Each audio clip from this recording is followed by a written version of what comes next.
Why, hello. Pardon my little unkempt self. It is quite warm in the studio because I have to turn off the AC lest it make tons of background noise. So sis is glistening. I have that dewy finish, but it ain't because of good makeup. It's because of perspiration. I may or may not have filmed this entire video once already, only to find that my camera had shut itself off and you didn't get to see me put any of the embeds on, which is literally the only point of filming. Why? Why? I have therefore determined I must refilm the Monet Lily Pond soap. If you would like to see the original version, I will link it now in the upper right hand corner of the screen. Today's version is scented differently. We liked the scent last time, but I felt we could do better. And it has more drop swirls. I should also mention that today's colors blend a lot better together. A lot of my soaps use stark contrast. I like a really light blue and a really dark blue, but this one is inspired by Monet's painting, so I wanted it to kind of have a watery look to it. I wanted everything to sort of blend together a little bit, and only if you get really close can you see like super contrasted colors. This soap is part of our Flora Fantasy collection, available on May 2nd at 3 p.m. Central Standard Time, royaltysoaps.com. And in today's video, I'm also going to be answering some of your questions that I asked you over on Instagram. I like to use Instagram for all of my polls, questions about new products I might be releasing. It's just the fastest way for me to get y'all's feedback on what you want to see. So if you want to be part of that polling system, you can go follow me on Instagram. Also, you can follow us on TikTok because we're doing that now, apparently. I shouldn't say apparently, because honestly making TikToks is like 50 times easier than doing YouTube videos. Don't worry, I'm never gonna get rid of the long form. I'm just saying, TikTok is fun. And without further ado, let us make some Monet's Lily Pond soap. All right, let's get to answering those questions and mixing up this soap. Now, because I'm doing sort of a Q&A while I'm making this soap, I'm not going to talk about what I'm adding in or anything like that, but I will leave all of the items I'm using in today's video down in the description box below. Also, the fragrance we're using today is aloe vera and cucumber. It smells like the 90s at Bath & Body Works. The first question we have is from Bard Bombs. They say, do you have a scent you absolutely love and can't find an oil for? Yes, there is this fragrance from Lush that I don't believe they carry anymore, and I tried it in a shower jelly one time. I'm pretty sure the shower jelly was green. It's not the Whoosh shower jelly. It was like a piney type smell, and I loved it so much. And I started looking for duplication smells immediately and could find nothing. No one had anything that smelled like it. And it has been my lifelong conquest to find that fragrance again. The next question is, do you think you will ever move for your soap business or YouTube? Yes, I'm like 99% sure I will do that. Caleb and I love the home that we're in, but I can't have anything from Royalty Soaps here. Obviously, my studio is here where I make YouTube videos, but if I ever wanted to move like the actual soap making part and all the shipping parts back, I couldn't because of the city of Terrell, and if you guys want to watch that video, I'll link it right now in the upper right hand corner of the screen. Plus, Caleb and I have decided that we would like a little bit of land. The next question is, what pushes you to make soap over and over? I know it's a hassle, but you're such a motivation to me. Well, it is my job. And you know, I like being able to buy food and pay my bills, so at the very least, that's like a really good motivator. But mainly, I just know it's the right thing to do. And I don't like doing the wrong thing. So, honestly, that's as simple as it is. I know it's the right thing to do. I love you guys. I want to provide you guys with a little bit of temporary relief from the crazy world. I want you to feel safe here and happy here, and that's a huge motivator. People themselves are a huge motivator to me. What's your favorite family meal that your mama makes? Ooh. Now, I actually had to think about this one for a little while because my mama, she makes some good food, but I love a recipe that she has called King Ranch casserole. All you Texans say yeehaw for King Ranch casserole. It's like a chicken flour tortilla, got some peppers and some onions in there, a little bit of like, I think there's like a can of cream of chicken or something in there. You have a little salad, you got a little bit of beans on the side. It's kind of a labor of love though when you're making it for a family that has like 10 kids, you know what I'm saying? So I don't get to have it that often, but when I do, it's the best. Can you do another how I package my orders video? I can. However, I will say not much has changed from the first video. So if you've seen the first video, that's basically how we still do it. I will say how we package our soaps have changed a little bit because we have a shrink wrap tunnel if you guys would like to see that. Give this video a thumbs up if you want to see the shrink wrap tunnel. Will you ever do a Disney collection? The short answer is yes. I may or may not have one planned for this year. I'm just saying. What is the first thing you want to do after things return to normal? Well, one of the first things I want to do is go to the movie theaters, get myself a big, fat, icy and the largest popcorn size they have and watch a movie. I don't even care what movie it is. I just want to watch a movie.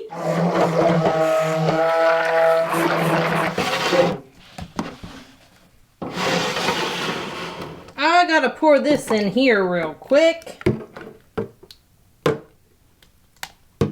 Give it a quick scrapey on my little containy. Or both little containies.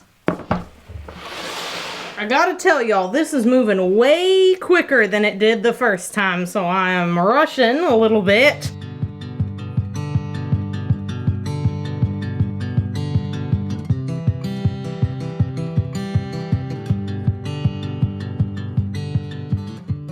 My oils were kind of at a wonky temperature when I started, and that probably has something to do with it.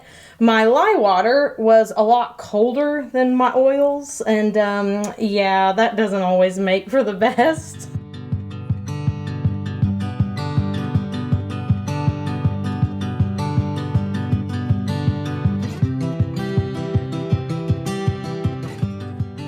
That's alright. The real reason I had to refilm was because of the embeds, and that's the part I really want to show you. I'm on the floor right now, scraping out these containers and tapping it down vigorously. Well, I guess I've got the name of this video, Making a Peasant Soap and Answering Your Questions.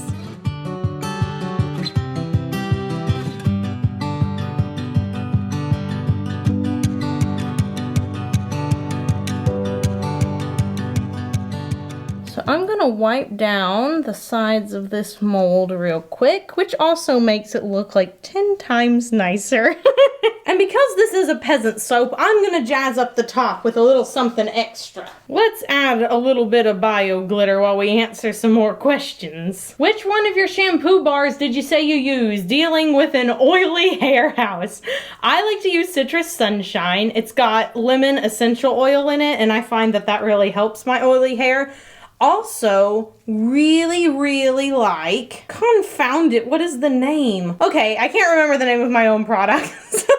The blue one, whatever the blue one's name is. That one's really good for oily hair too. Would you ever mentor someone who wants to start their own company? Yes, absolutely. In fact, I have mentored a few people that I know that have started their own company. It wasn't on any like professional level. It's not like I was charging them for services rendered or anything like that, but people have come to me for advice, and I've given them advice on lots of different topics like shipping and, you know, production and stock and all that kind of good stuff that I've just, you know, picked up along the way. Excellent.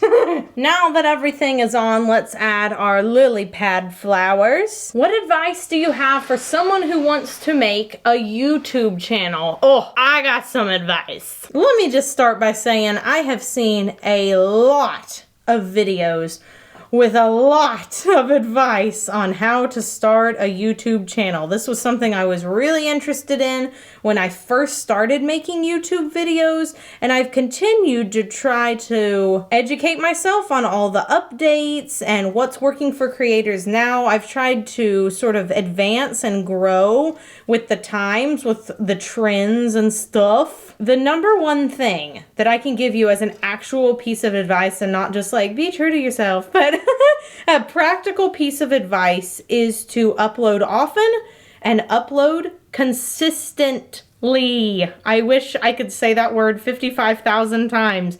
Consistently. Have a schedule, upload, and let your people know when they can expect a video. My folks know that the usual event is for me to upload on Wednesday and Saturday at 2:30 p.m. Like, that is the thing. Wednesday and Saturday, 2:30 p.m. Central. I've been doing that same thing for years. Also, I would say be willing to understand that some success is luck of the draw. It really is. Some of it is just you got found in a search result, an algorithm caught you, something like that, and now people are watching. I think we all know it doesn't necessarily have to do with talent sometimes. Sometimes it has to do with who you know. I'm not saying that's the case for most crafters, because often crafters being followed have to have some degree of talent. But people that are doing lifestyle type stuff, they're kind of a dime a dozen, and they don't necessarily have to bring anything to the table. I'm not saying that they're not saying anything worthy or that they're not worthy of watching. It's just they don't have to have a clear, defined skill to get started. And those people are often, I find, the ones that either have an in with someone already or an algorithm catches them. It's also really good to start doing YouTube as one of the first people in your industry or your category. Like, as an example, starting a lifestyle channel now would be so much harder than starting a lifestyle channel 10 years ago. Once you find out what you're actually starting your channel for, my advice would be to try things no one's done before. When I first started doing soap making videos, I was not the first person to create a soap making video. There were already other people that were uploading, and rather consistently, but the types of things I started doing, nobody was doing on YouTube. As an example, my secret soap series, I was the first person to do that on YouTube. Okay, now that I have all of these in, I'm gonna remove this and we're gonna add in the lily pads. I started doing questions of the day. I started doing intros and outros. I started doing soap themes and collections. And those types of things either weren't being done at all or very few people were doing it. Again, I can't say like no one was doing it because I don't know what everyone was doing around that time, but it certainly wasn't popular. And that, I think, is the biggest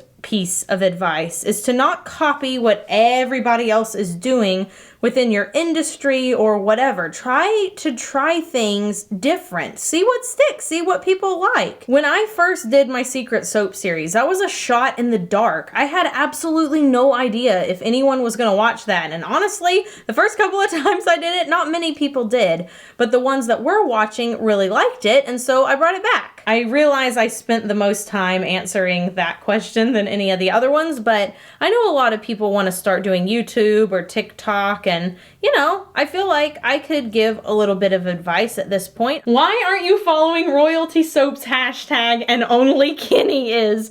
You know what? I don't know. I guess that's something I kind of forgot that I definitely need to do. Do you mind fans sending soap progress from what they've learned from you? I hope it's not a bother. Absolutely not. I do not mind at all. In fact, I'm thrilled to death because, remember, Royalty Soaps just started by me making soap and trying to entertain some people. I didn't know when I first started that I would end up like teaching people and giving them helpful tips so they could start businesses or they could start making soap. That was not necessarily a long-term goal. So seeing all of your posts using that hashtag is a bit bewildering and honestly am very, very humbling. I'm very, very surprised. What color do you think is the most disgusting looking in a soap? That's so funny because there's so many colors you can use to your advantage in soap making. So even if it starts turning a color maybe you didn't plan on, like if it's supposed to be yellow and then it looks kind of gray or something, you can just use it as a gray. But I will tell you, one of the most disappointing things that ever happened to me was when I was first making soap and I used the color Patagonia Purple. It's from TKB, and didn't check before using it in cold process so it wasn't soap stable, and it went from this gorgeous purple to like a very, very brown gray color almost instantly, and it was so disappointing. I literally picked exactly the right amount of questions because this soap, this little peasant soap, is complete! And this is what our little peasant soap looks like up close. You could never tell by looking at the top what a disaster happened on the inside. So I am gonna let this soap sit for 18 to 24 hours and then we'll come back. We will split the slab into loaves and then cut the loaves into bars, and I'll show you guys what it's supposed to look like after this quick commercial break.